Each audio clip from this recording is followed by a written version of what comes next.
There the Empire Cup team was, right on their delayed schedule, slated to be home Monday, arriving today. There was that whole hurricane thing that happened. I mean, the weather was definitely crazy. When the hurricane started to hit, we were luckily in a good place in Brooklyn. The hotel could not have been any better. They were a FEMA refuge site, so we were very secure. There were no people.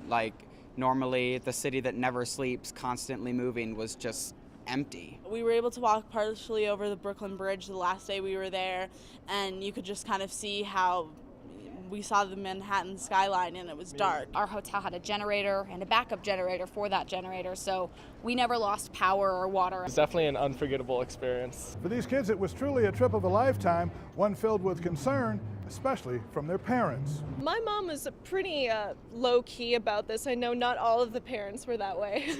My parents were not low-key. They were just very, very protective and very adamant that I stay in touch. How many calls a day?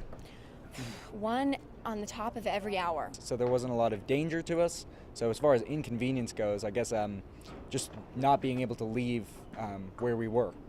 Got a little bit of cabin fever. We had email communications and then lots of phone calls, but email seemed to work the best. When we were driving back to the airport this morning, it was such an eerie moment because we were driving down Manhattan and all the buildings were just completely black and the only light was coming from the headlights of the taxi. Escaping from New York with a third-place trophy. Job well done. At DIA, John Bowman, Fox 31 Denver.